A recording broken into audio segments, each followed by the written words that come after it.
But আমার দেশের অবস্থা ওভারঅল এগুলা দেখে ভালো লাগে না আর কি। আমরা যারা দেশের বাইরে থাকি, এইভাবে তরুণ প্রজন্মকে ধ্বংস করে দেওয়া। এই তিনটা মিলেই কিন্তু পরিবর্তনটা আসে। আর এখন ডিজিটালাইজেশন তো এআই এর সাথে ইন্টিগ্রেটেড।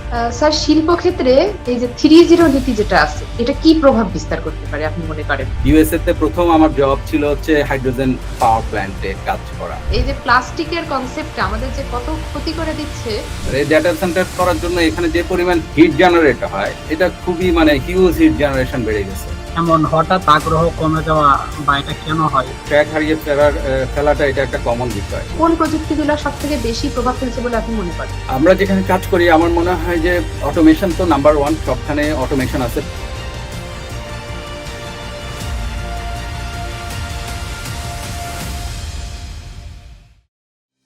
বিজ্ঞানী.org এর আজকের ইনসাইট আওয়ারে আমাদের সাথে যুক্ত হয়েছেন এম.এস. হোসেন স্যার।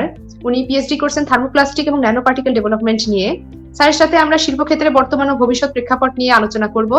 আমাদের আজকে আলোচ্য বিষয়গুলো থাকবে যে শিল্পক্ষেত্রের বর্তমান এবং ভবিষ্যৎ প্রেক্ষাপটে কি কি ডিজিটালাইজেশন করা যাবে এবং কি কি ভূমিকা রাখা যাবে জলবায়ু পরিবর্তন এবং জ্বালানি সংকটের প্রেক্ষাপটে। তো সব মিলিয়ে আমাদের গবেষণা থাকবে টেকসই উন্নয়ন এবং পরিবেশ বান্ধব চিন্তা কিভাবে শিল্প বিনিয়োগ ও সিদ্ধান্তগুলোকে প্রভাবিত করছে এই বিষয়গুলো নিয়ে। তো আমরা কথা শুনবো স্যারের, এবং স্যারকে প্রশ্ন করে স্যারের থেকে আমরা অনেক বিষয়ে তথ্য জানতে পারবো।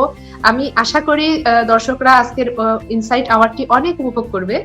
তো স্যার কেমন আছেন? স্যার আমাদের সাথে অলরেডি যুক্ত হয়েছেন। ধন্যবাদ সুপ্তি, আসসালামু আলাইকুম সবাইকে। ধন্যবাদ বিজ্ঞানী.org কন্টিনিউ এই যাত্রা কন্টিনিউ করার জন্য এবং এই প্রোগ্রামগুলো ইনসাইট ফুল প্রোগ্রামগুলো অ্যারেঞ্জ করার জন্য। আলহামদুলিল্লাহ আমি ভালো আছি, বাট আমার দেশের অবস্থা আসলে গত কয়েকদিন থেকে আমরা তো নিউজ পেপার বা অনলাইন প্ল্যাটফর্ম গুলাতে চোখ রাখছি। তো ওভারঅল এগুলা দেখে ভালো লাগে না আর কি। আমরা যারা দেশের বাইরে থাকি, দেশের জন্য সবসময় চিন্তা করি, এবং আমার মনে হয় যে এই মশিউর স্যারের সাথে যখন আমার কথা হয়, এই প্ল্যাটফর্ম গুলা উনি যখন ইনিশিয়েট করেন, দেশকে চিন্তা করেই করে যে আমাদের দেশের টার্গেট অডিয়েন্স যদি আমরা চিন্তা করি, মেইনলি বাংলাদেশের স্টুডেন্ট বা ইয়াং প্রফেশনাল। তো আমরা চাই বাংলাদেশে একটা সুন্দর বাংলাদেশ দেখতে। তো এই যে ওসমান হাদি উনার চলে যাওয়া, এগুলা দুঃখ দেয়, এগুলা খুবই কষ্ট দেয়। আমাদের একটি রত্ন ঝরে গিয়েছে, এছাড়া কিছুই না। একটি গভীর ষড়যন্ত্রের শিকার, আমাদের দেশকে ধ্বংস করে দেওয়া, মূলত এইভাবে তরুণ প্রজন্মকে ধ্বংস করে দেওয়া, উদীয়মান তরুণ প্রজন্মকে ধ্বংস করে দেওয়া এবং আপনাদের মতো বুদ্ধিজীবীদেরকে দেশ ছাড়া করা, এটাই হচ্ছে একটি দেশকে ধ্বংস করার মূল নীল নকশা আমি মনে করি।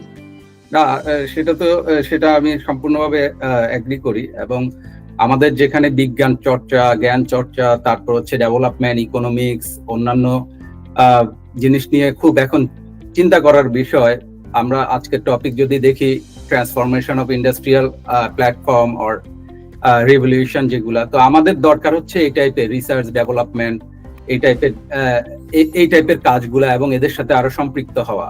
এবং আমি ডক্টর মশিউর স্যারকে অলওয়েজ ধন্যবাদ জানাই যে উনি এই যাত্রাটা ধরে রেখেছেন লম্বা সময় ধরে। এবং আমি আমার অনেক অনেক বন্ধুদেরকে দেখি বা আমার সহপাঠী যারা আছে, তারা দেশের জন্য কাজ করতে চায় এবং কাজ কোনো না কোনো ভাবে বিদেশে থেকেও দেশের সাথে কানেক্টেড। এবং অনেকে আছে বিদেশ থেকে পড়ালেখা করে আবার দেশে ব্যাক করেছে। ডক্টর ফারিয়া আমাদের সাথে ছিল, উনি নর্থ সাউথ ইউনিভার্সিটিতে এখন লেকচারার বা রিসার্চ অ্যাসিস্ট্যান্ট প্রফেসর, তার একটা রিসার্চ ল্যাব আছে। তো এরকম অনেক আছে। আমার ফ্রেন্ড আছে চুয়েটে, সে প্রফেসর রিসার্চের সাথে আছে, ডক্টর আসিফ। তো এরকম এরা বিদেশে থেকেও দেশের জন্য কাজ করেছে এবং আবার অনেকে দেশে ব্যাক করেছে, আবার অনেকে দেশে আছে। আমরা দেশের জন্য আসলে চিন্তিত, আমরা চাই দেশটার ভালো হোক এবং কনস্ট্রাকটিভ এবং বিজ্ঞান বা রিসার্চ, সায়েন্টিফিক এই টাইপের চিন্তা ভাবনার মধ্যে, ইকোনমিক ডেভেলপমেন্ট মধ্যে দিয়ে দেশ এগিয়ে যায়। আসলে স্যার, বর্তমানে আমরা একটি সংকটময় সময় পার করছি, কারণ এটা আমাদের জন্য অনেক বড় একটা ক্ষতি। তো এরপরেও আমাদেরকে এখান থেকে ঘুরে দাঁড়াতে হবে, আমাদেরকে ওইভাবে নিজেদেরকে তৈরি করতে হবে যেন আমরা বিজ্ঞানের ক্ষেত্রে যেমন এগিয়ে যেতে পারি, তেমন দেশের কাজে লাগতে পারি, দেশকে এগিয়ে নিয়ে যেতে পারি। তো সব মিলিয়ে আসলে এই ক্ষেত্রে আপনাদের মতো যারা উপর পর্যায়ে বিজ্ঞানীরা যারা আছেন, আপনাদেরকে এগিয়ে আসতে হবে আমাদেরকে তৈরি করার জন্য। আপনাদের সহযোগিতা ছাড়া আসলে নতুন প্রজন্ম তৈরি হবে না। এক্ষেত্রে আপনাদের সহযোগিতা একান্তই কাম্য। হ্যাঁ, সেটা তো অবশ্যই, ইনশাল্লাহ আমরা সবসময় আছি। আমরা দেশের জন্য, আমাদের আমাদের ইয়াং জেনারেশনের জন্য এবং আমাদের ইয়ং প্রফেশনাল যারা আছে আমাদের, এবং বর্তমান যে জেনারেশনটা বিশেষ করে 30 to 35% ইয়ং, আমরা এদের জন্য খুব চাই যে এই জেনারেশনটা মানে আমাদের দেশের হালটা ধরুক, এবং আমরা পরিবর্তন চাই এবং সুন্দর একটা দেশ চাই যেখানে কনস্ট্রাকটিভ ডেভেলপমেন্ট গুলো থাকবে, সায়েন্টিফিক রিসার্চ থাকবে, এবং আমরা ওয়ার্ল্ড ওয়াইড বা গ্লোবালি আমরা কম্পিট করতে পারবো। আমরা সবাই আশাবাদী, ইনশাল্লাহ আমরা আমাদের লক্ষ্যে সফল হব। আজকের দিনে শিল্প খাতের চেহারা কিভাবে বদলে যাচ্ছে আগের তুলনায়, এই বিষয়ে আপনার কি মন্তব্য? এটা একটা চমৎকার একটা টপিক এবং গুরুত্বপূর্ণ বিষয়। যে আমি যদি এটা দিয়ে কথা বলতে হয় তাহলে আমি একটু মানে অতীতে ফিরে যেতে হবে, যে আসলে ইন্ডাস্ট্রিয়াল রেভলিউশন বা শিল্পক্ষেত্র যদি আমরা বলি এখানে পরিবর্তনটা কি।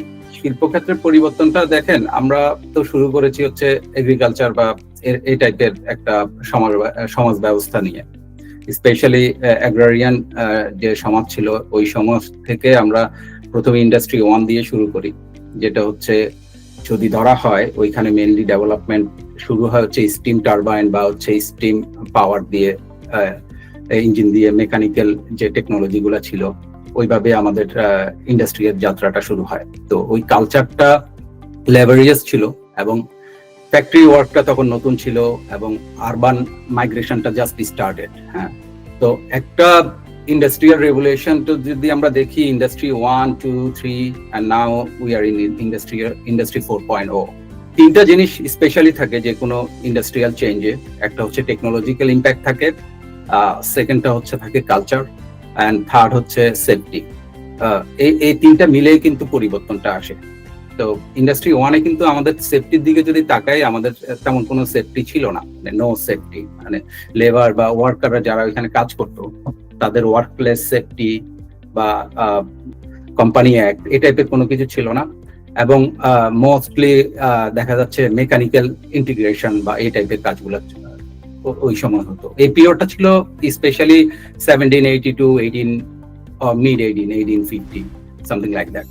সো সেফটি ছিল, রিঅ্যাক্টিভ টেকনোলজি ছিল, মোস্টলি স্টিম ইঞ্জিন।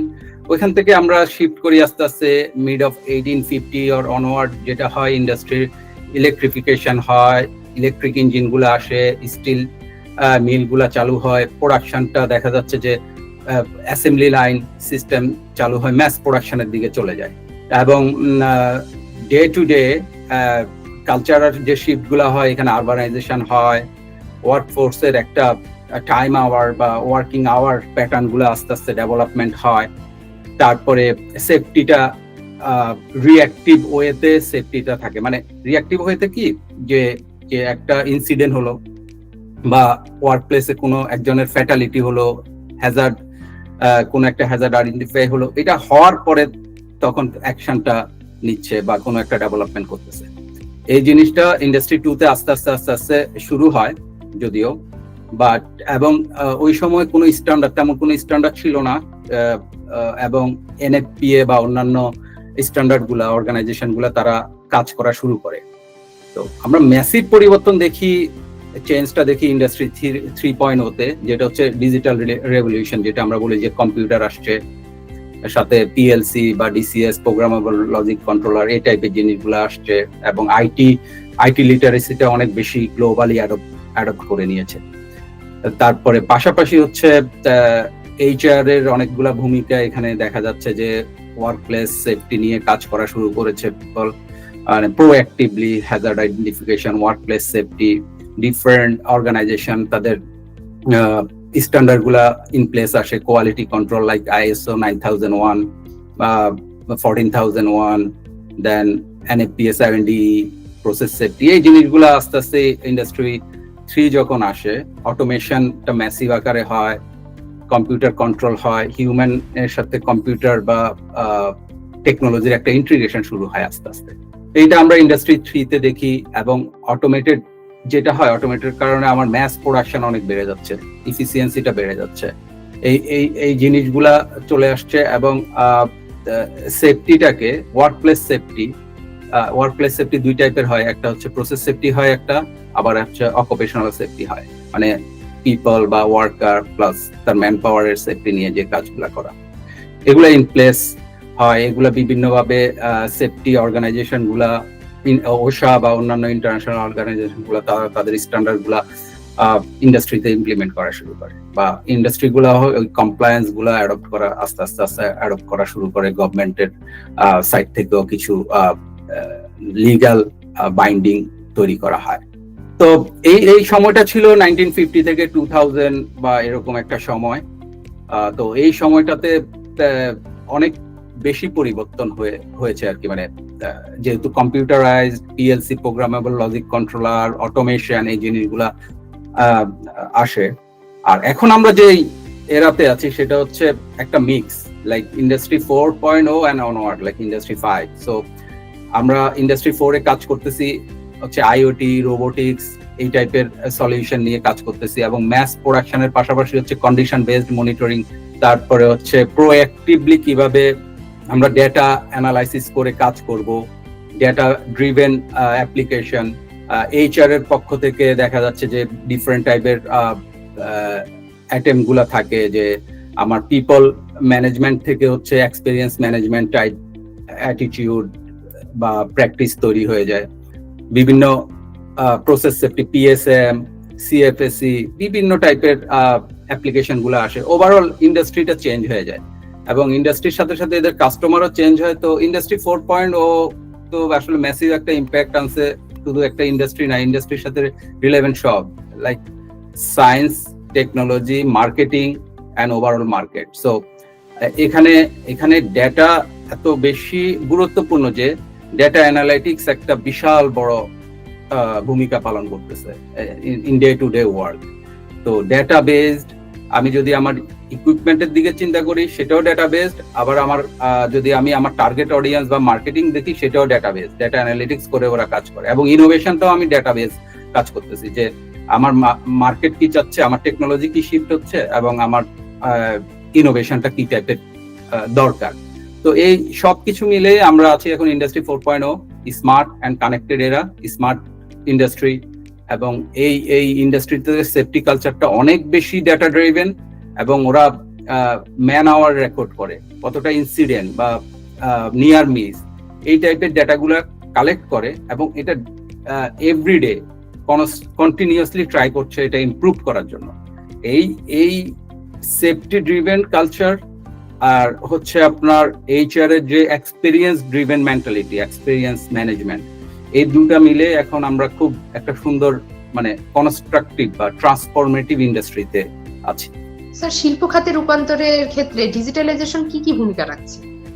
ডিজিটালাইজেশন তো শুরু হলো ইন্ডাস্ট্রি 3 থেকে, তো অটোমেশন, ডিজিটালাইজেশন, আর এখন ডিজিটালাইজেশন তো এআই এর সাথে ইন্টিগ্রেটেড।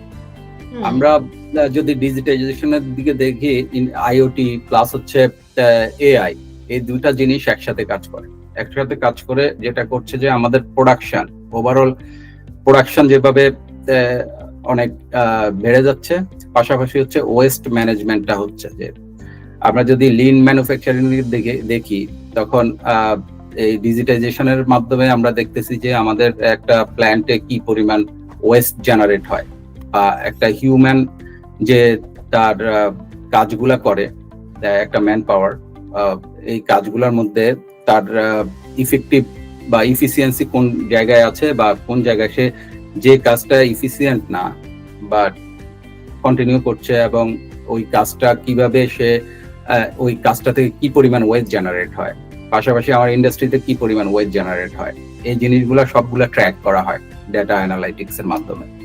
এবং ট্র্যাক করার পরে দেখা যাচ্ছে যে আমরা দুইভাবে কাজ করি, যে আমার ম্যান পাওয়ারের যদি দেখি, আমার ম্যান পাওয়ারের যদি 8 আওয়ার্স ওয়ার্ক স্কেডিউল হয়, ওই বা 40 আওয়ার্স হচ্ছে উইকলি, তো আমরা এখানে দেখা যাচ্ছে যে আমরা কিভাবে কাজ করছি, এই ডাটাগুলো দেখি, যে তার টুলস কি কি আছে, তার সফটওয়্যার কি কি ইউজ করতেছে। এখন আমি যদি একটা এক্সেলে আমার ডেইলি কাজের রিপোর্ট গুলা দেই, সেই কাজের রিপোর্টটাতে দেখা যাচ্ছে আমার এই কাজ, বা আমি সাপোজ আমি যেহেতু মেইনটেনেন্স বা অপারেশনে ছিলাম লম্বা সময়, তো আমি মেইনটেনেন্সে একটা ইকুইপমেন্ট রিপেয়ার করে আসার পরে, তো এই রিপোর্টটা আমি আগে ম্যানুয়ালি এক্সেল বা কোন একটা ডকুমেন্ট দিয়ে তৈরি করতাম। তো আমার দেখা যাচ্ছে কম্পিউটারাইজ মেইনটেনেন্স ম্যানেজমেন্ট আসার পরে এইটা একটা ফরম্যাটে তৈরি হয়ে গেছে, একটা ফরম্যাট করা থাকে। তখন আমি কি কাজ করলাম এবং আমার কি ফাইন্ডিংস, কি প্রবলেম এবং এটার আউটকাম কি, এটা আমি রেকর্ড করে রাখছি। রেকর্ড করে রাখার পরে কি হয়, এই জিনিসটা ডিজিটাইজেশন হওয়ার কারণে আজকে আমি কাজ করলাম, বা আজকে থেকে 2025 ডিসেম্বর, তো আমি এই কোম্পানিতে থাকলাম না, বাট কোম্পানি তো কন্টিনিউ করছে এবং এই ইকুইপমেন্টটাও আছে। 10 বছর পরে আরেকজন এই ইকুইপমেন্টে কাজ করলো হয়তো, কিন্তু সে এই ইকুইপমেন্টের সবকিছু হিস্ট্রিটা তার কাছে জানা থাকবে। সে যখন হিস্ট্রিটা টান দিবে এই ইকুইপমেন্টের নাম্বারের এগেনস্টে, সব ইনফরমেশন তার চলে আসবে। এই 10 বছরে তার কি কি ট্রাবল শুটিং করলো, কি কি প্রবলেম আসলো, কি কি সে পিএম করলো এখানে প্রিভেন্টিভ মেইনটেনেন্স, এবং কতবার এই ইকুইপমেন্ট ফেল করেছে, এটা রানিং আওয়ার কত, এই টাইপের পুরা ডিটেলসটা তার চোখের সামনে চলে আসবে। এখন আসার পরে সে কিন্তু এই ডেটা দিয়ে সে অ্যানালাইটিক্স করতে পারবে যে এই ইকুইপমেন্টটা আসলে কি ব্যাড অ্যাক্টর না গুড অ্যাক্টর। ব্যাড অ্যাক্টর যদি হয় তাহলে এই ইকুইপমেন্ট কেন ব্যাড অ্যাক্টর, এটা রুট কজ অ্যানালাইসিসটা সে করতে পারবে।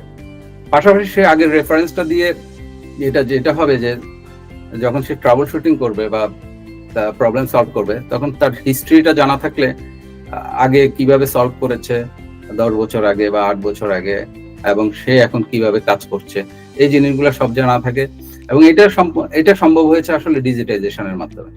তো আমি বলবো যে ডিজিটাইজেশনটা আমাদের ইন্ডাস্ট্রিতে ম্যাসিভ একটা পরিবর্তন হয়েছে এবং আমাদের কাজগুলা এত বেশি এফিসিয়েন্ট করে ফেলেছে যে এখন এই ডিজিটাইজেশন ছাড়া কেউ যদি বলে যে না আমি ডিজিটাল না, আমি সেই অ্যানালগ যুগে ফিরে যাবো, এটা আসলে পসিবল না। সম্ভব এটা এখন তো মানে সবকিছুই হয়ে গেছে, মানে আমরা একটু কিছু করতে গেলে ওটা চ্যাট জিপিটির উপরে আমরা নির্ভরশীল হয়ে পড়েছি অনেকটা, মানে সব কাজই। তো কি হয়েছে, এটা কিন্তু আমাদের মানে হ্যাঁ এটা আমাদের জন্য যেমন ভালো, এর একটা খারাপ দিক, আমাদের সৃজনশীলতার বিকাশটা কিন্তু হচ্ছে না। আমি নিজের ক্ষেত্রে আগে কিন্তু মাথা ঘামায়ে মাথায় চিন্তা ভাবনা করে লিখতাম, আর এখন চ্যাট জিপিটি কে দিলে 1 মিনিটে আমার কাজ হয়ে যাচ্ছে, মাথা খাটানোর সময় নেই। তো এই ক্ষেত্রে প্রত্যেকটা জিনিসের তো আমরা জানি যে দুইটা দিক থাকে, তো ভালো দিকটাও আছে খারাপ দিকটাও আছে, আমাদেরকে বেছে নিতে হবে যে আমরা কোনটা গ্রহণ করব। এক্স্যাক্টলি এই পয়েন্টে আমি বলি যে এটা যদিও আমাদের রিলেভেন্ট টপিক না, বাট এটা এই এআই নিয়ে অনেক বেশি রিসার্চ এখন কন্টিনিউ। সো রিসেন্টলি আমি একটা রিসার্চ পেপারে দেখলাম যে হিউম্যান যে ব্রেইন আছে, এইটা চ্যাট জিপিটি যারা ইউজ করে হার্ভার্ড বা কোথাও কোনো একটা ইউনিভার্সিটিতে, এটার একটা এক্সপেরিমেন্ট হওয়ার পরে যারা মানুষের ক্রিয়েটিভিটি কমে যাচ্ছে, তারা একটা group of people they did the experience in the group of people. So after the experiment they found that the people who used ChatGPT and the bunch of people who did not use the ChatGPT for a particular problem solving, their actually the creative power is higher than those who use the ChatGPT. So it's really impacting our creativity. I agree with you.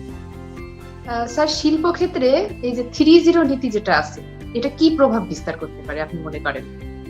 3-0 তো এখন মানে এটা আমাদের আমরা যখন কাজ করি তখন 3-0 প্লাস হচ্ছে GSE, দুইটা জিনিস নিয়ে কাজ করি, যে এনভায়রনমেন্ট, তারপর হচ্ছে সোশ্যাল এন্ড গভর্নেন্স। সো 3-0টা হচ্ছে এটার সাথে কানেক্টেড, যে আমরা কোনো ইমিশন করবো না, এটার প্রেক্ষিতে আমরা গ্রিন কনসেপ্ট নিয়ে কাজ করছি। তো আমি ইউএসএ তে প্রথম আমার জব ছিল হচ্ছে হাইড্রোজেন পাওয়ার প্ল্যান্টে কাজ করা, বা এটা ম্যাসিভ আকারে, এবং হাইড্রোজেন মানে গ্রিন এনার্জি নিয়ে কাজ করা, এটা অনেক আগে থেকে সোলার, হাইড্রোজেন, তারপর হচ্ছে কার্বন ক্যাপচার বা কার্বন ডিকার্বনাইজেশন, এই জিনিসগুলা তো ফিউচার বা এক্সিস্টিং।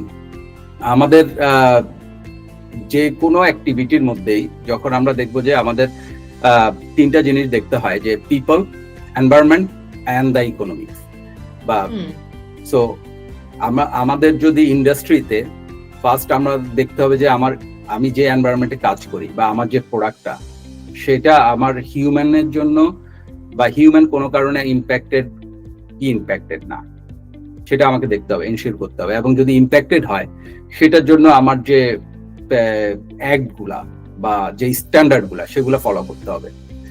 2 নাম্বারটা হচ্ছে আমার এনভায়রনমেন্টটা কেন, আমার ওয়াটার, ওয়েস্ট, এয়ার সবকিছুই তো আমার কানেক্টেড, এবং হিউম্যানও কানেক্টেড হচ্ছে এনভায়রনমেন্টের সাথে। তো এনভায়রনমেন্টটা এখন স্পেশালি ইউএসএ তে বা অন্যান্য দেশেও এনভায়রনমেন্টটা খুব সিরিয়াসলি নেওয়া হয়, এবং আমাদের যে ম্যানুফ্যাকচারিং প্ল্যান গুলা থাকে বা অন্যান্য প্ল্যান গুলা থাকে, এনার্জি সেক্টর হোক, পাওয়ার প্ল্যান্ট হোক, এখানে কিছু ডিওই থেকে, ডিপার্টমেন্ট অফ এনভায়রনমেন্ট, এখানে কিছু লিমিট সেট করা থাকে।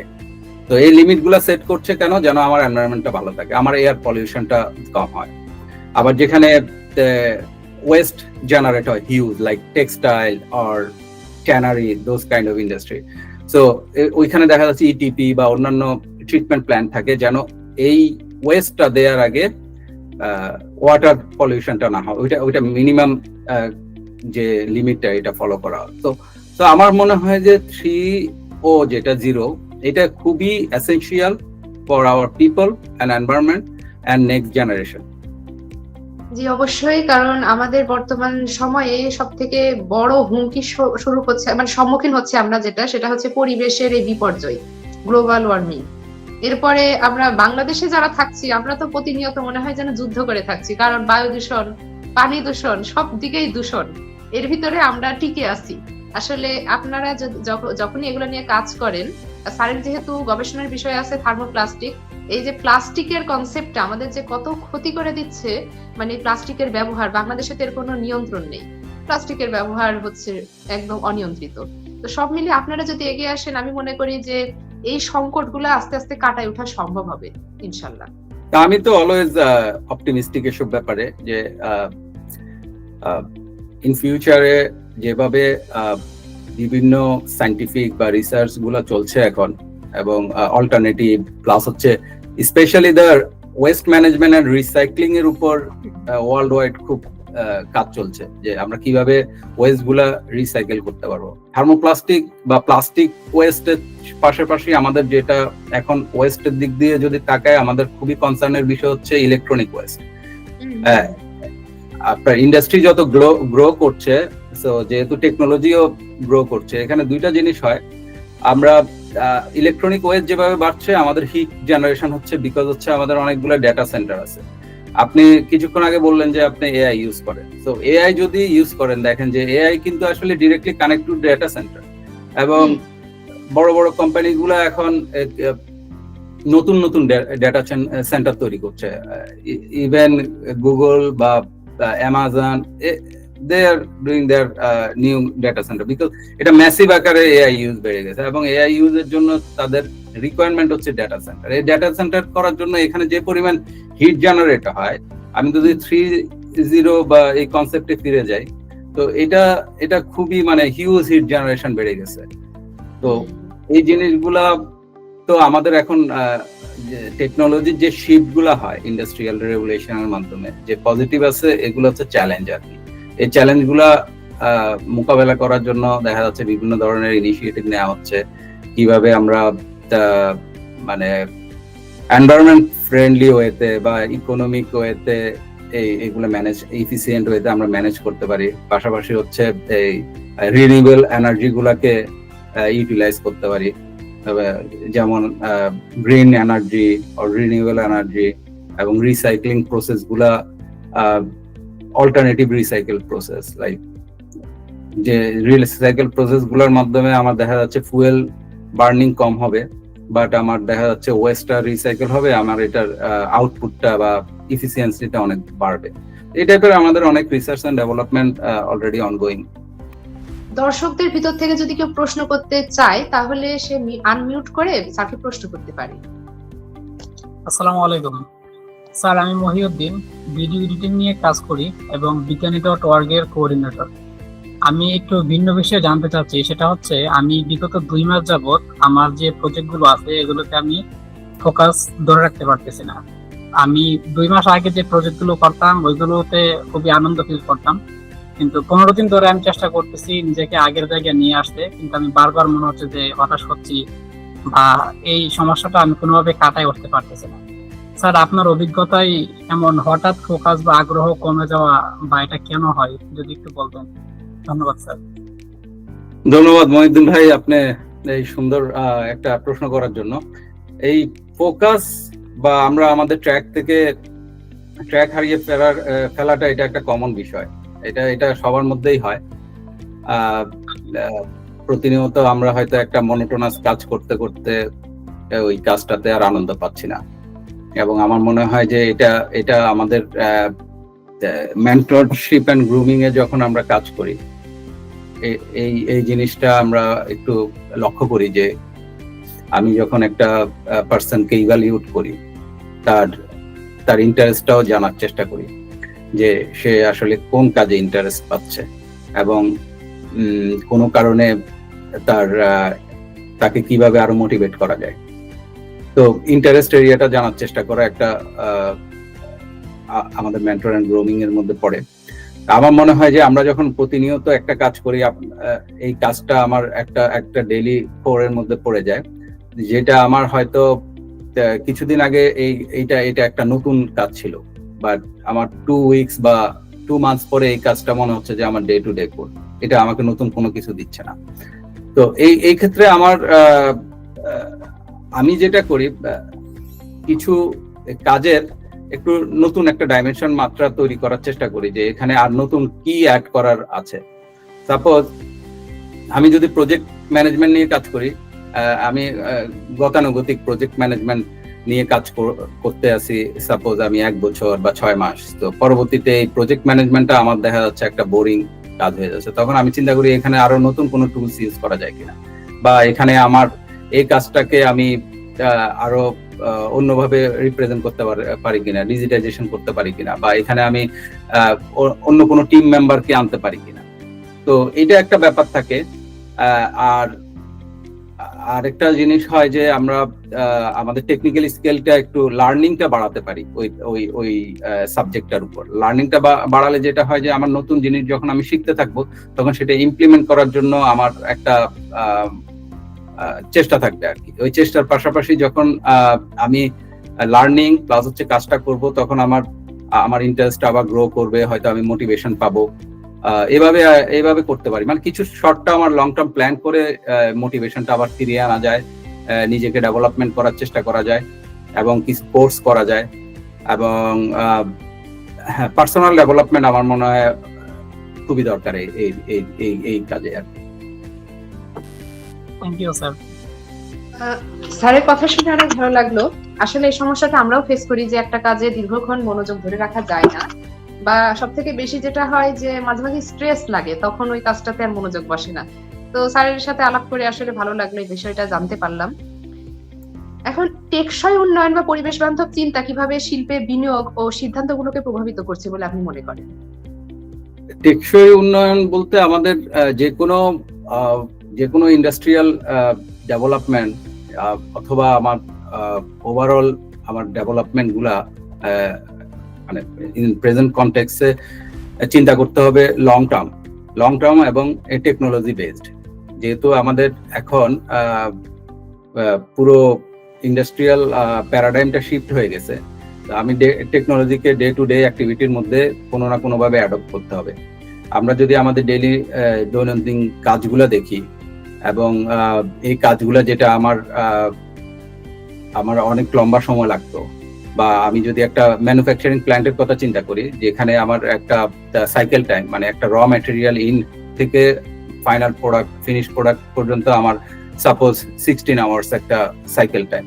আমরা সবসময় চেষ্টা করি যে এই ইফিসিয়েন্সিটা কিভাবে বাড়ানো যাবে। নাম্বার ওয়ান এই ইফিসিয়েন্সির পাশাপাশি ইফিসিয়েন্ট বাড়ানোর জন্য আমার হয়তো ডিজিটাইজেশন অথবা রোবোটিক্স বা অটোমেশনের আমরা হেল্প নেই। এবং দেখা যাচ্ছে যে আমার যেখানে ওয়েস্ট গুলো হয়, আমি আবার বলি ওয়েস্ট জেনারেশন হয়, বা আমার টাইমটা অনেক বেশি লাগছে। সাপোজ একটা কনভেয়ার বেল্টের মধ্যে একটা প্যাকেজিং হয়ে এটা হয়তো প্রোডাক্টটা হয়ে এরপরে প্যাকেজিং লেভেলে যাচ্ছে, প্যাকেজিং লেভেলের আগে হয়তো এখানে হিউম্যান ইন্টারফিয়ারেন্স দরকার হচ্ছে, তো এটা হয়তো 30 মিনিটস আমার এখানে টাইম ওয়েস্ট করতেছে। এটাকে আমি কিভাবে কমিয়ে আনা যায়, অথবা আমি এই ইন্টারভেনশনটা কমিয়ে এনে এটাকে অটোমেটেড সিস্টেম করে দিতে পারি কিনা। তো আমার মনে হয় যে টেকসই যদি আমাদের কোনো কিছু করতে হয় ইন্ডাস্ট্রিয়াল মাইন্ডসেট থেকে, এটা আমার চিন্তা করতে হবে লং টার্ম এবং গ্লোবালি, যে আমার গ্লোবাল সাপ্লাই চেইনটাকেও আমার ডেভেলপ করতে হবে, আমার ওয়েস্টটা কমানো খুবই ইম্পর্টেন্ট, এবং আমার অটোমেশনটা ইমপ্রুভ করতে হবে। বর্তমান সময়ে কোন প্রযুক্তিগুলো সব থেকে বেশি প্রভাব ফেলছে বলে আপনি মনে করেন? বর্তমানে আমরা যেখানে কাজ করি আমার মনে হয় যে অটোমেশন তো নাম্বার ওয়ান, সবখানে অটোমেশন আছে, পাশাপাশি আইওটি আর হচ্ছে ডিজিটাল টুইনটা ডিসরাপটিভ আকারে ইন্ডাস্ট্রিতে আসছে। তো যেটা হয় যে আইওটির মাধ্যমে আমাদের প্রত্যেকটা ইকুইপমেন্টের আমরা যেটা হয় সবকিছু ইনফরমেশন গুলো আমাদের রেকর্ড হয়ে যায়, ডেটা ড্রিভেন যেটা হয় আর কি, এই ডেটাবেজের তৈরি হয়। তো এই ইনফরমেশন আমরা কন্টিনিউয়াস অ্যানালাইজ করে আমরা ডিসিশনটা মেক করতে পারতেছি। আগে যেটা হতো যে আমাদের ইকুইপমেন্ট ফেল না হওয়া পর্যন্ত আমরা কোনো স্টেপ নিতে পারতাম না, বাট এখন সেটা আমাদের জন্য অনেক বেশি মানে ইজি আর কি, যে আমরা ডাউন টাইম গুলা কমানো সম্ভব হচ্ছে।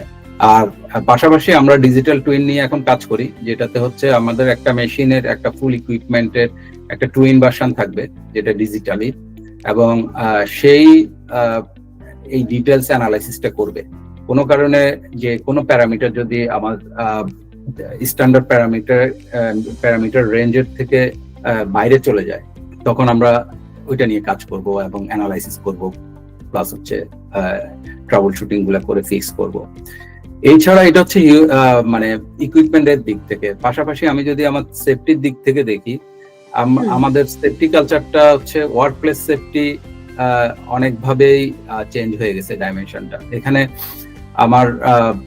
আমাদের যেটা হয় যে আমাদের মনিটরিং সিস্টেমটা অনেক বেশি, যে কোনো ধরনের স্পেশালি যে টক্সিক এনভায়রনমেন্টে বা হ্যাজার্ডাস ওয়ার্কিং প্লেস গুলাতে আমাদের মনিটরিং সিস্টেমটা অনেক হাই। লাইক এখানে যদি কোনো কারণে গ্যাস রিলিজ হয়, মিথেন বা ইথেন বা হাইড্রোজেন সালফাইড অথবা এনি টক্সিক গ্যাস, তো আমাদের গ্যাস মনিটরিং সিস্টেমটা থাকছে যে কোনো কারণে যদি মিনিমাম এলিএল লেভেলের একটু উপরে যায় সে অ্যালার্ম দেয় এবং নোটিফিকেশন গুলা দেয়।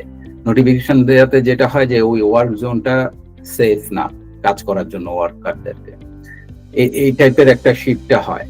এবং সেটার মাধ্যমে যেটা হয় যে আমরা সেফ একটা ওয়ার্ক প্লেস এমপ্লয়ীদেরকে বা আমাদের ম্যান পাওয়ারদেরকে দিতে পারতেছি।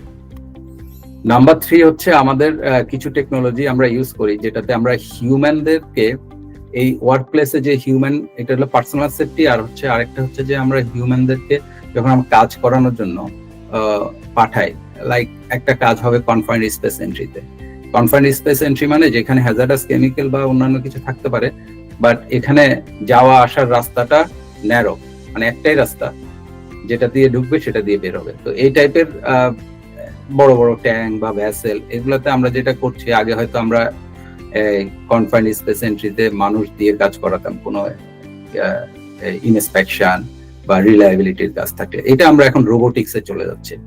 এবং অলরেডি আমরা অনেকগুলো ইনস্পেকশন এভাবে রোবট আর্ম দিয়ে আমরা রোবটটাকে ভেতরে দিয়ে আমরা পুরো সারফেসের একটা মেজারমেন্ট এবং ইনস্পেকশন সব কমপ্লিট করে ফেলেছি। তো এটাতে যেটা হচ্ছে আমার কাজটা আমার সেফলি আমি এক্সিকিউট করলাম, মিনিমাম হিউম্যান ইনভলভমেন্ট, এবং আমি রিস্কটাকে অ্যাভয়েড করতে পারলাম। ইঞ্জিনিয়ারিং কন্ট্রোল এখানে ইমপ্লিমেন্ট হলো, এবং এই প্রসেসটা হচ্ছে সেফ এবং ইকোনমিক্যাল। যেটা হিউম্যান দিয়ে করলে বা আমি যদি একটা আমার ওয়ার্ক ফোর্স ইউজ করতাম, এখানে অনেক অ্যারেঞ্জমেন্টের দরকার হতো, কিন্তু আমি এটা দেখা যাচ্ছে রোবট দিয়ে করার কারণে আমরা এটা অনেক ইজিলি এবং ইকোনমিক্যালি সেফলি কমপ্লিট করে ফেলেছি। তো ওভারঅল কালচারে যদি আমি দেখি, টেকনোলজি ওয়াইজ দেখি, ডিজিটাইজেশন আমাদের ডে টু ডে তে ম্যাসিভ একটা শিফট এবং মানে বেনিফিট নিয়ে আসছে আর কি কাজের ক্ষেত্রে। এখন আধুনিক শিল্প সমাধান গ্রহণ করতে গিয়ে কোম্পানিগুলা কি কি ধরনের চ্যালেঞ্জের মুখোমুখি হচ্ছে আপনি মনে করেন, আর এইগুলা কিভাবে সমাধান করা যায়? কোম্পানির সবচেয়ে বড় সমস্যা হচ্ছে আমরা যে কোনো পরিবর্তনকে নেয়ার আগে সেটা রেজিস্ট করি। তো এই মেন্টালিটিটা থেকে বের হয়ে আসতে হবে। আমাদের চিন্তা ভাবনা থাকতে হবে যে না, আমাদের টেকনোলজির সাথে সাথে আমাদের নিজেদেরকে আপডেট করতে হবে। ওল্ড হ্যাবিট এমব্রেস করে থাকলে হবে না, এবং কিছু কিছু ক্ষেত্রে কোম্পানি প্লাস হচ্ছে তার কমপ্লিট ওয়ার্ক ফোর্সের একটা আনলার্নিং মেথড দিয়ে যেতে হবে, যে for like get out of the concept of old habits. তো ওল্ড হ্যাবিটস থেকে বের হয়ে আমি কিভাবে আমার ডিজিটাল টুলস গুলা ইউজ করব, বিভিন্ন ধরনের অ্যাপ্লিকেশন গুলা ইউজ করব, এবং আমার টোটাল ইন্ডাস্ট্রিয়াল যে সেট আপ, এই সেট আপটাকে আমি অটোমেটেড করব। এবং পাশাপাশি হচ্ছে যে টাইপের আমার চেঞ্জ গুলো আসছে, এআই ড্রিভেন হোক প্লাস কো রোবট, কোলাবোরেটিভ রোবট যেটা আমরা বলি, এই টাইপের অ্যাডাপ্টেশন গুলা ইন্ডাস্ট্রিতে নেয়ার মেন্টালিটিটা তৈরি করতে হবে। কারণ এই মেন্টালিটিটা না থাকলে তো আমি আমার যে রিকোয়ারমেন্ট গুলা গ্লোবালি বা আমার গ্লোবালি হোক বা লোকালি হোক, কোয়ালিটি কন্ট্রোল, সেফটি প্লাস হচ্ছে এনভায়রনমেন্টাল যে রিকোয়ারমেন্ট গুলো থাকে, এগুলো আসলে ফুলফিল করা সম্ভব হবে না।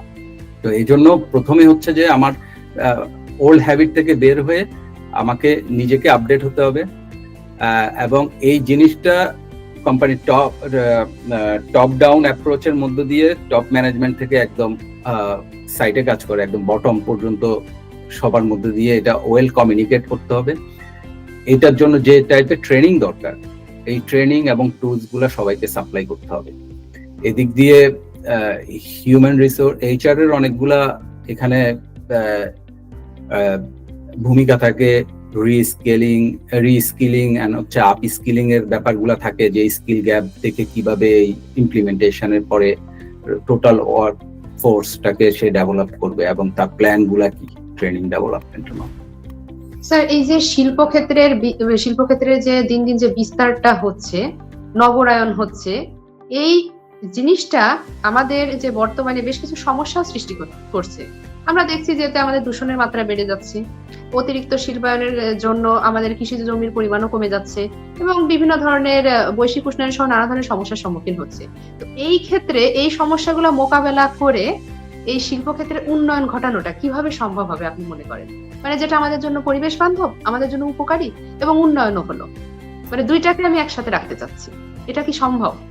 না, এটা চ্যালেঞ্জিং, বাট এটা অসম্ভব না। যেহেতু এখানে আমি যদি দেখি যে অটোমেশন, টেকনোলজিক্যাল শিফট যেভাবে হচ্ছে, এবং প্রত্যেকটা ইকুইপমেন্ট এখন যখন তৈরি করে সার্টেন একটা স্ট্যান্ডার্ড এবং কোয়ালিটি কন্ট্রোল এর মাধ্যমে গো থ্রু করার পরে এটা মার্কেটে বা আপনার ইন্ডাস্ট্রিতে ইউজ করা হয়। তো আমাদের আগে যে ইকুইপমেন্ট এবং এই সাইজগুলা হচ্ছে অনেক আগে তো ম্যাসিভ আকারে দেখা যাচ্ছে ছিল, সাইজ অনেক কম্প্যাক্ট ইকুইপমেন্ট তৈরি হচ্ছে। তো আমি বলবো যে ল্যান্ড বা আমাদের স্পেস কনস্ট্রেন্ট গুলা যেগুলা থাকে সেটা মিটিগেট করা সম্ভব, এবং আমাদের ন্যানো টেকনোলজিক্যাল যে রেভলিউশন, তারপরে কম্প্যাক্ট ইকুইপমেন্ট সাইজিং, ডিজাইনিং, এই জিনিসগুলা তো আমাদের অলরেডি মানে ওয়ার্ল্ড ওয়াইড এটা প্রুভেন। আর ওয়েস্ট এবং হচ্ছে এনভায়রনমেন্ট প্রিভেনশনের জন্য আমি অলরেডি বলেছি যে এনভায়রনমেন্ট, সোশ্যাল, তারপরে গভর্নেন্স, এই জিনিসগুলো একসাথে কাজ করে এই ইমিশন কন্ট্রোল, তারপরে water West, water and air pollution, এই জিনিসগুলা ইজিলি, হয়তো খুব ইজিলি করা যাবে না, বাট ডেফিনেটলি এটা একটা প্রসেসের মাধ্যমে গো থ্রু করতে হবে। স্পেশালি এই চ্যালেঞ্জগুলো ছোটখাটো ইন্ডাস্ট্রি যেগুলো আছে, এরা খুব বেশি ফেস করে, হয়তো তাদের ক্যাপিটাল বা তাদের রিটার্নটা ওইভাবে আসবে কিনা, সেই জন্য তারা ইনভেস্টমেন্ট করতে ভয় পায়। বাট ইভেনচুয়ালি যদি আমরা আমাদের এই জিনিসগুলো পরিবর্তন না করি বা চেঞ্জ না হয় এবং লিগাল এবং কমপ্লায়েন্স গুলো ফুলফিল না করে, আজকে সে তো গ্রোই করতে পারবে না, একটা সময় তার ইন্ডাস্ট্রি চালানোই সম্ভব হবে না। কারণ আমি এই ইকুইপমেন্ট গুলা, প্রত্যেকটা ইকুইপমেন্ট, তাছাড়া প্রত্যেকটা ইকুইপমেন্টের একটা ইউজফুল লাইফ সাইকেল থাকে। এখন এই ইউজফুল লাইফ সাইকেল চলে যাওয়ার পরে এই ইকুইপমেন্টটা অবসোলেট, এটা দিয়ে সে 10 বছর চালাতে পারবে, তারপরে তো করতে পারবে না। তো এই 10 বছরের পরের প্ল্যানটা 10 বছরের আগে থেকে শুরু করতে হবে, যে আমি কিভাবে এই রাইট প্ল্যানিং গুলা থাকতে হবে, এবং সেই প্ল্যানিং এর জন্য তার ভিশন এবং মিশন এগুলা ঠিক করে কাজ করে যেতে হবে আর কি। এই শিল্পক্ষেত্রের বর্তমান এবং ভবিষ্যৎ যে প্রেক্ষাপট, এটা নিয়ে আপনি নবীন প্রকৌশলীদের কি নির্দেশনা দিতে চান, মানে কি পরামর্শ তাদের জন্য আপনার পক্ষ থেকে? দেখেন, এখানে যে একটা পরিবর্তন আমি বলবো যে আমাদের লার্নিং প্যাটার্নটা কিন্তু চেঞ্জ হয়ে গেছে। এডুকেশন সিস্টেমের লার্নিং প্যাটার্ন এখন ট্রেডিশনাল ওয়ান অফ ডিগ্রি থেকে এটা হয়ে যাচ্ছে যে লাইফ লং লার্নিং প্রসেসের মধ্যে দিয়ে যাচ্ছে, এবং এই লাইফ লং লার্নিং এ ইমার্সিভ লার্নিং প্রসেসটা চলে আসছে, যে কিভাবে আমরা স্মার্ট ফ্যাক্টরি বা স্মার্ট ওয়েতে আমরা কাজ করব, শিখবো। এখন আপনি যদি মনে করেন যে আগের যে থিওরিটিক্যাল পড়ালেখা করে এরপরে আপনি ডিগ্রি নিয়ে তারপরে কাজ করতে যাবেন, এই ট্রেন্ডটা আসলে অনেকটা চেঞ্জ হয়ে গেছে। কারণ হচ্ছে এখানে থিওরিটিক্যাল নলেজ বা এটা দিয়ে হয়তো ঠিক আছে, একটা থিওরিটিক্যাল নলেজ দরকার, বাট আপনার প্র্যাকটিক্যাল স্কিল ম্যান পাওয়ার এখন সবাই চায়। তো স্কিল ম্যান পাওয়ারের জন্য আপনার হ্যান্ডস অন এবং আপনার দেখা যাচ্ছে কিছু ফ্যাক্টরি ভিজিট, ইন্টার্নশিপ, এই টাইপের কাজগুলা দরকার। এবং সাথে সাথে ইয়াং জেনারেশনের যেটা সবচেয়ে দরকার, যে তাদের এই যে টেকনোলজিক্যাল শিফটটা এখন আমরা দেখতে পাচ্ছি, এটার সাথে সাথে তাদেরকে সেই শিফটের জন্য তাদেরকে রেডি করা, তাদেরকে তৈরি করা। তাদের একটা দুইটা স্কিল, আমি সবসময় বলি যে একটা দুইটা স্কিল খুবই ভালোভাবে জানা দরকার, এবং এটা তাকে শিখে নিতে হবে। এই স্কিলটা দিয়ে সে তার আসলে ফিউচারটাকে সে ডিফাইন করবে যে সে কোন দিকে যাবে। প্রত্যেকটা ইয়াং জেনারেশনের এখন খুবই গ্লোবালি দেখতে হবে যে আমাদের কি কি স্কিল আসলে দরকার গ্লোবাল প্ল্যাটফর্মে কম্পিট করার জন্য, এবং স্ট্রং ফান্ডামেন্টাল বেস তৈরি করতে হবে। তারপরে ডিজিটাল টুলস গুলা প্রপারলি শিখতে হবে। লট অফ ডিজিটাল টুলস আছে, কিন্তু সব ডিজিটাল টুলস সবার জন্য না। যার যে যে জায়গাটা ইন্টারেস্ট, সে ওই ডিজিটাল টুলসটা অ্যাডপ্ট করতে হবে, শিখতে হবে। এবং পাশাপাশি যেটা দরকার ইয়াং জেনারেশনদের জন্য, আমরা ট্রেডিশনাল একাডেমিক কারিকুলামের মধ্যে স্ট্যান্ডার্ড গুলা নিয়ে কেউ পড়ায় না। তো স্ট্যান্ডার্ড গুলা নিয়ে না পড়ানোর কারণে যেটা হয়, তারা যখন ইন্ডাস্ট্রিতে যায়, স্পেশালি যে কোনো টাইপের ইন্ডাস্ট্রি বা ওয়ার্ক প্লেসে যখন যায়, সেই ইন্ডাস্ট্রি স্ট্যান্ডার্ড নিয়ে কথা বলতে পারে না। স্ট্যান্ডার্ডটা সে জানে না। তো আমি বলবো যে ইয়াং জেনারেশনের যখন সে একাডেমিক কারিকুলামের পাশাপাশি একটা দুটা স্ট্যান্ডার্ড নিয়ে কিছু সার্টিফিকেশন কোর্স করে ফেলা দরকার, বা তার স্কিলটা ডেভেলপ করা দরকার। কেউ যদি প্রসেসে কাজ করতে চায়, তার পিএসএম, প্রসেস সেফটি ম্যানেজমেন্টের উপর একটা দুটা কোর্স করে ফেলতে পারে বা সার্টিফিকেশন করে ফেলতে পারে। পাশাপাশি কেউ যদি ফাংশনাল সেফটি নিয়ে কাজ করতে চায়, ফাংশনাল নিয়ে কাজ করতে পারে। যে ইলেকট্রিক্যাল ইঞ্জিনিয়ার, সে এনএফপিএস 7D এই টাইপের কিছু কোর্স করতে পারে, সার্টিফিকেশন করতে পারে। তার মানে কি হবে, সে যখন তাকে রিপ্রেজেন্ট করবে এবং চেঞ্জ এনভায়রনমেন্টে সে যখন যাবে, তার স্কিল গুলা সে দেখাবে এবং সার্টিফিকেশন গুলা দেখাবে, সে তখন কথা বলতে পারবে এবং তাকে রিপ্রেজেন্ট করতে পারবে প্রপারলি। এবং ইন্ডাস্ট্রির স্ট্যান্ডার্ড যখন যাবে, সেই স্ট্যান্ডার্ড ওয়েতে নিজেকে রিপ্রেজেন্ট করতে পারবে। এবং এই জিনিসগুলা খুবই দরকার। স্পেশালি আমি বলবো যে ইয়াং জেনারেশনের জন্য স্ট্যান্ডার্ডটা দরকার। স্ট্যান্ডার্ড যখন সে জেনে যাবে, তখন সে স্ট্যান্ডার্ড গুলা ফলো করে তার সিভি বা রেজিউমি তৈরি করতে পারবে। এই জিনিসগুলা সে তখন আরো ডিপ জানার জন্য তার ইন্ডাস্ট্রিতে গেলে সে তখন আরো তার লার্নিংটা ওয়াইড করতে পারবে। আসলে আমাদের এখন মানে সমস্যা যেটা, যে আমাদের কারিকুলামটা হয়ে গেছে অনেকটা গতানুগতিক। এখানে আমাদের স্কিল ডেভেলপমেন্টের সুযোগ নাই, আর আমরাও হয়তো স্কিল ডেভেলপমেন্ট করি না। এই জন্য আমরা সেরকম কোনো দিকে আগাতে পারছি না। তো যদি সবাই স্কিলড হয়ে যায়, আমি মনে করি যে এই সমস্যাগুলো আসলে সমাধান করা সম্ভব। তখন একটা দক্ষ জনগোষ্ঠী তৈরি হয়ে যাবে, জনশক্তি তৈরি হয়ে যাবে। তো এক্ষেত্রে আপনারা এগিয়ে আসবেন এবং আমরা আপনাদের থেকে অনুপ্রেরণা নিব, আপনাদের থেকে শিখবো এবং নিজেদেরকে এইভাবে তৈরি করার চেষ্টা করবো, আমি আশাবাদী। তো স্যারের কাছে এখন আমার একটি পার্সোনালি প্রশ্ন বলতে পারেন। আমি আজকে একটি নিউজ দেখলাম যে শিক্ষার্থী সংকটে ভুগছে আমেরিকা। তো আমি নিউজটা একটু ডিটেলসে দেখলাম। তো সেখানে দেখছি অনেক বাংলাদেশিরাই ক্ষোভ প্রকাশ করছে যে শিক্ষার্থী সংকটে ভুগছে, কিন্তু তারপরে আমাদের ভিসা দিচ্ছে না। আমাদের আইএলটিএস স্কোর আছে অনেক ভালো, এরপরে আমাদেরকে ভিসা রিজেক্ট করছে। তো এই হায়ার স্টাডির জন্য সবাই তো, আমেরিকা তো সবার একটা স্বপ্নের দেশ, হায়ার স্টাডিজে সবাই আমেরিকা, কানাডা এই দেশগুলোকে ফোকাস করতে চায়, কিন্তু দেখা যায় যে ভিসা রিজেকশন হচ্ছে বারবার। আইএলটিএস স্কোর অনেক ভালো থাকা সত্ত্বেও কাঙ্ক্ষিত কোনো ইউনিভার্সিটি পাচ্ছে না। তো এই বিষয়গুলোতে আপনি কি মনে করেন যে আমাদেরকে আরো কিভাবে এগিয়ে যেতে হবে এবং কিভাবে নিজেদেরকে তৈরি করতে হবে, এই বিষয়গুলো যদি আমরা সমাধান করতে চাই? এটা তো একদম খুবই সময় উপযোগী প্রশ্ন আর কি। এখন ভিসা নিয়ে আমেরিকাতে কিছু কঠিন নীতিমালা তৈরি হয়েছে, স্টুডেন্ট ভিসা হোক, যে কোনো ইমিগ্রেশন টাইপের ভিসাই হোক।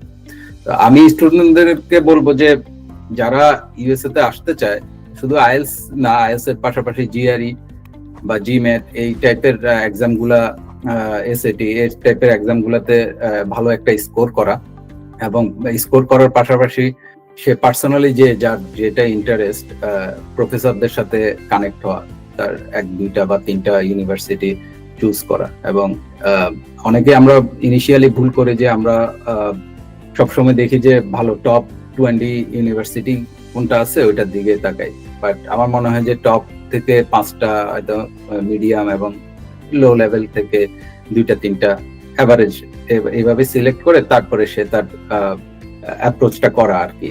এবং যা এরপরে ওই ইউনিভার্সিটিতে আসলে যে পার্টিকুলার কোর্সে প্রোগ্রামে যাবে সেখানে কি রিকোয়ারমেন্ট আছে, এবং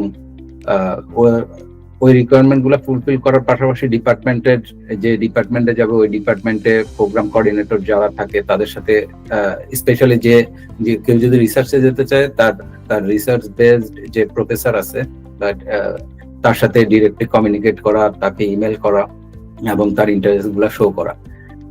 যখন ডিরেক্টলি কেউ অফার পায় বাংলাদেশে থেকেই, যে আরএ বা টিএশিপ পেয়ে যায়, পাশাপাশি হচ্ছে ফান্ডিং পায়, অ্যান্ড তার আইএলস, টোফেল এবং জিআরই, জিম্যাট এই স্কুলগুলা অ্যাবভ এভারেজ থাকে, আমার মনে হয় না ভিসাতে অন্য কোনো সমস্যা না থাকলে ভিসাতে খুব বেশি কমপ্লেক্সিটি ফিল করে। তারপরে আমার মনে হয় যে এই জিনিসগুলা দেখে অ্যাপ্রোচ করতে পারে। হয়তো ভিসার দেওয়ার ব্যাপারটা এটা তো টাইম টু টাইম ভ্যারি করে, এখন যেমন একটু রেস্ট্রিক্ট আছে, হয়তো এটা আবার ফ্লেক্সিবল হয়ে যাবে। বাট তারপরেও আমার দেখা এখানে অনেকে ইউএসএ তে মানে এর মধ্যেও এসেছে এবং ভিসা পাচ্ছে আর কি। বাট অনেকেই দেখা যাচ্ছে যে হয়তো মিনিমাম একটা স্কোর আছে, তার হয়তো সিজিপিএটাও আমি জানি না কেমন, বাট এরপরে অ্যাপ্লাই করে যায় প্রপারলি হয়তো কারোর সাথে কমিউনিকেট করে না বা গাইডলাইন ওইভাবে না পেয়ে অ্যাপ্লাই করে, রিজেক্ট হয়।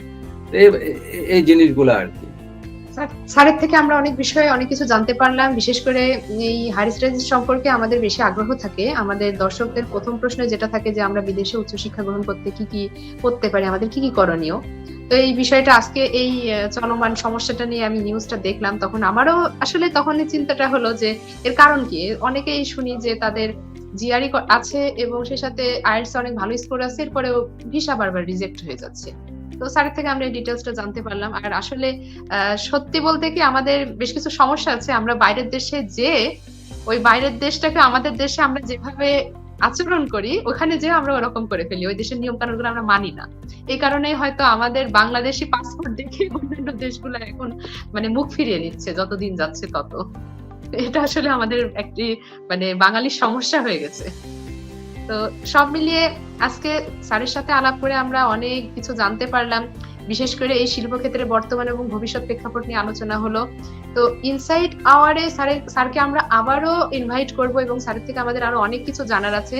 আমি আশাবাদী যে আমরা স্যারের থেকে এই বিষয়গুলো জেনে আমাদেরকে এইভাবে তৈরি করতে পারবো এবং ভবিষ্যতের এই সমস্যাগুলো নিয়ে আমরা নিজেরা এগিয়ে আসবো এবং নিজেদেরকে আমরা এইভাবে তৈরি করব যেন আগামীতে এই ধরনের কোনো সমস্যা আর তৈরি না হয় এবং আমাদের তরুণ প্রজন্ম বিজ্ঞানের প্রতি আগ্রহ পাবে এবং তারা বিজ্ঞানী হওয়ার জন্য নিজেদেরকে প্রস্তুত করবে। আমি এটাও আশা রাখি যে স্যার আমাদের সাথে থাকবেন এবং আমাদেরকে প্রপার গাইডলাইন করবেন। ধন্যবাদ আজকের প্রোগ্রামটা অনেক ইন্টারেক্টিভ করার জন্য। আমি সবসময় আশাবাদী যে আমাদের নেক্সট জেনারেশনটা অনেক ভালো এবং ইনসাইটফুল ভাবে তৈরি হবে। তারা বিজ্ঞানের বা ইন্ডাস্ট্রিতে খুব ভালোভাবে কাজ করবে এবং আমি এই জন্য আশাবাদী যে আমরা এখানে আসার পরে আমি আমার অনেক জুনিয়র এবং অনেক কলিগ আমরা একসাথে বা খুব কাছাকাছি সময় ইউএসএ তে আসার পরেও দেখলাম যে সবাই অনেক ইন্ডাস্ট্রিতে খুবই ভালো করছে এবং বাংলাদেশ থেকে ওরা তাদের একাডেমিক জার্নি প্লাস কিছু সময় জব শেষ করে এখানে আসার পরে যখন ইন্ডাস্ট্রিতে যায় এবং ইন্ডাস্ট্রিতে ভালো করে, এটা আমার থেকে খুবই ভালো লাগে। আমি সবসময় চেষ্টা করি যে ওদের সাথে থাকার জন্য বা ওদের পাশে থাকার জন্য। আর বাংলাদেশের এদের কারো যদি কোনো ভালো খবর পাই, আমার দেখতেও ভালো লাগে। তো আমিও বিজ্ঞানী.org চাই যে বিজ্ঞানী.org আমার সাথে থাকুক, আমিও বিজ্ঞানী.org এর সাথে থাকবো। এবং আমার অডিয়েন্সের জন্য বা আমার যারা আছে তাদের সবাইকে ধন্যবাদ আজকের প্রোগ্রামের জন্য। ভালো থাকবেন। স্যার, আপনাকে অসংখ্য ধন্যবাদ আমাদের সাথে যুক্ত থাকার জন্য। আজকে আমাদের ইনসাইট আওয়ারের প্রোগ্রামটি এখানেই শেষ হচ্ছে এবং দর্শকদেরকে ধন্যবাদ জানাই আমাদের এতক্ষণ সাথে থাকার জন্য। ধন্যবাদ সকলকে। ধন্যবাদ, বেশ চমৎকার হলো, আমিও মনোযোগ দিয়ে শুনছিলাম, বেশ ভালো হয়েছে। Thank you sir. হ্যাঁ, থ্যাংক ইউ সবাইকে। ধন্যবাদ। ওকে, বাই, আল্লাহ হাফেজ। আল্লাহ হাফেজ। আসসালামু আলাইকুম স্যার।